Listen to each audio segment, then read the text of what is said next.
One more fact or fiction before we put a bow on the box that is segment one.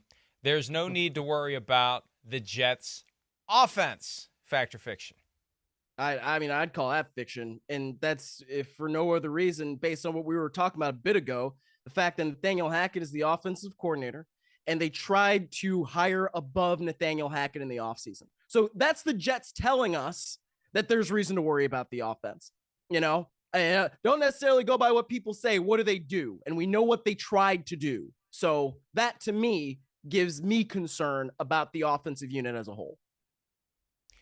I was watching the Manning cast yesterday, what I usually do, and I got away from it. I just did get away from it. I used to, when it first came out, watch the game in the regular broadcast Monday night because the Manning cast disrupts the enjoyment of watching the game. It just does. And then I would put the Manning cast on the next morning as kind of like a podcast, rewatch, curiosity. And I got to a point where I was no longer curious. I feel like it's the same thing all the time. I apologize. I don't need to hear from actors and comedians and others who aren't in football about the game because it then becomes about something other than the game.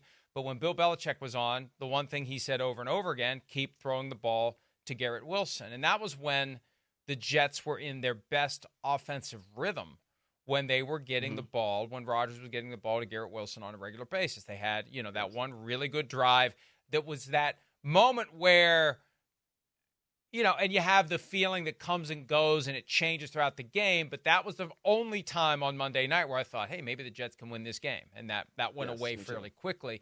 But and one fairly low-tech observation, which I think is relevant to this, friend of mine was over, and yes, I do have friends watching the second half of the game with me, and he said, Aaron Rodgers looks old, and I don't know whether he looked rusty or whether he looked old, but we are getting to the point where the clock's going to strike midnight on Aaron Rodgers' career, and you're even if you can still play, at some point the guy you see on TV isn't the guy we're used to seeing. It happened to Brady. Right.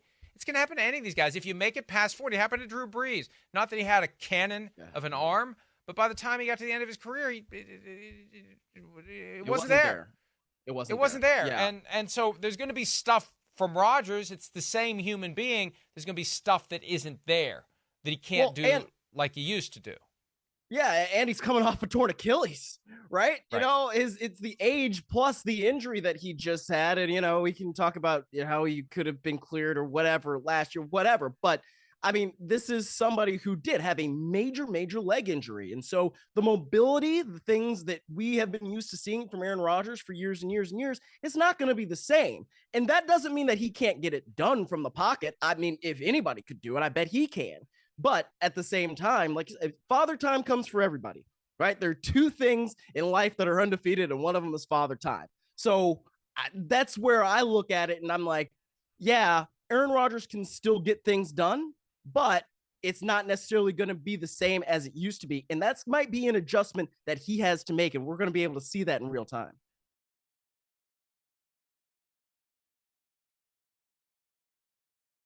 Hi, it's Mike Florio. Thanks for watching PFT on YouTube. Hit subscribe for the latest news and analysis from Pro Football Talk.